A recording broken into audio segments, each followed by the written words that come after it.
ಇವತ್ತಿನ ನಮ್ಮನೆ ಅಡುಗೆ ಉಪ್ಪು, ಪುಳಿಯೋಗರೆ, ಇದು ಕಾವೇರಿ ಸಣ್ಣಕ್ಕಿ ಅನ್ನ, ಕಾವೇರಿ ರೈಸು, ಅದು ನಮ್ಮ ಗದ್ದೆಲ್ಲೇ ಬೆಳೆದಿದ್ದು. ಆಮೇಲೆ ಬಂದು ಚಟ್ಟುಬೈಗೆ ಮೀನು ಫ್ರೈ. ಚಟ್ಟುಬೈಗೆ ಮೀನವರು ಬೆಳಗ್ಗೆ ಬಂದಿದ್ದರು. 1 kgಗೆ 150 ರೂಪಾಯಿ ಅಂತ ಹೇಳಿದ್ರಾ. 1 kg ತೊಗೊಂಡು ಅದರಲ್ಲಿ ಅರ್ಧ ಫ್ರೈ ಮಾಡಿದ್ವಿ, ಇನ್ನರ್ಧ ಸಾಂಬಾರು ಮಾಡಿದ್ವಿ. ಫ್ರೈ ಅಂತೂ ತುಂಬ ಚೆನ್ನಾಗಿ ಬಂದಿದೆ. ಗಸಿಲಿ ಅನ್ನ, ಚಪಾತಿ, ದೋಸೆ, ಇನ್ನು ನೀರು ದೋಸೆಗಂತೂ ತುಂಬ ಚೆನ್ನಾಗಿರುತ್ತೆ.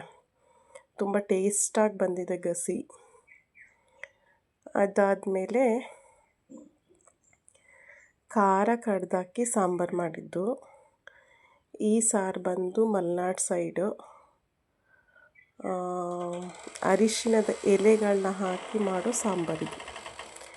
ಅರಿಶಿಣದ ಎಲೆ ಹಾಕಿರೋದ್ರಿಂದ ಘಮ ತುಂಬ ಚೆನ್ನಾಗಿ ಬರುತ್ತೆ, ತುಂಬ ಸ್ಮೆಲ್ ಬರುತ್ತೆ, ಸೂಪರ್ ಸ್ಮೆಲ್ಲು. ಮಲೆನಾಡಲ್ಲಿ ನಾನು ಬಯಲುಸೀಮೆಯವಳಾಗಿರೋದ್ರಿಂದ ನನಗೆ ಮುದ್ದೆ ತುಂಬ ಇಷ್ಟ. ಮೀನು ಸಾರಿಗೆ ಮುದ್ದೆ ಒಳ್ಳೆ ಕಾಂಬಿನೇಷನ್ನು ಅಂತ ಮುದ್ದೆ ಮಾಡ್ಕೊಂಡಿದ್ದೀನಿ. ಎಲ್ಲರೂ ತಿಂತಾರೆ ಮಾಡಿದ್ರೆ. ಅದಾದಮೇಲೆ ಇದು ತಂಬುಳಿ, ಹಸಿ ತಂಬುಳಿ. ಹಸಿ ತಂಬುಳಿ ತುಂಬ ಟೇಸ್ಟ್ ಇರುತ್ತೆ. ಇದನ್ನು ಹೇಗೆ ಮಾಡೋದು ಅಂತ ಒಂದಿನ ಹೇಳ್ಕೊಡ್ತೀನಿ. ಜಸ್ಟ್ ಒಂದು 5 ನಿಮಿಷದಲ್ಲಿ ಮುಗಿಸ್ಬೋದಾದಂಥ ತಂಬುಳಿ ಅದು. ಇದು ನೆನ್ನೆ ನೈಟ್ ಉಳಿದಿದ್ದ ಚಿಕನ್ನು ನನ್ನ ಮಗಳಿಗೆ ತುಂಬ ಇಷ್ಟ ಅಂತ ಸ್ವಲ್ಪ ತೆಗೆದಿಟ್ಟಿದ್ದೆ.